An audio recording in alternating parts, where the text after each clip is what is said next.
Samarqand viloyati favqulodda vaziyatlar boshqarmasi tomonidan viloyat bo'ylab yong'in xavfsizligi oyligi doirasida savdo majmualari, bozorlar va odamlar gavjum to'planadigan maskanlarda profilaktik hamda nazorat tadbirlari o'tkazilmoqda. Hududga Samarqand gaz ta'minoti filiali xodimlari bilan hamkorlikda o'tkazilgan ushbu tadbirlar davomida tadbirkorlar tomonidan maishiy propan gaz ballonlaridan foydalanish holatlari aniqlanib, ularga bozor hududida bunday ballonlardan foydalanish, elektr simlari nosoz yoki eskirgan bo'lsa, undan foydalanmaslik, ommaviy joylarda propan gaz ballonlaridan foydalanish taqiqlanishi yuzasidan tegishli tushuntirishlar berildi.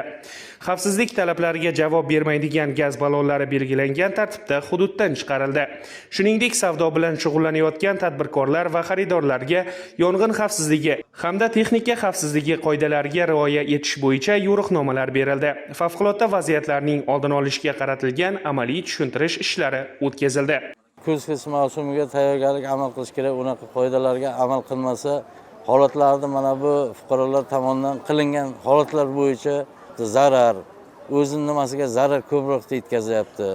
Bunaqa tadbirlarni o'tkazib, biza tushunchalar berib, xalqqa mana shunday gaz ballonlarini yig'ib, odamlar gavjum joylarda gaz ballon bilan foydalanish qat'iyan mumkin emas.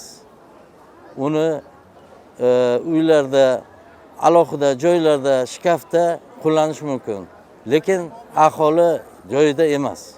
Bugun mana Siyob bozorida, Vokzal bozorida, qolaversa Damariq va reydlar o'tkazib, gaz ballonlar hammasi yig'ishtirilib, xalqqa tushunchalar berib, eslatmalar berib, xalqqa tushunchalar berildi.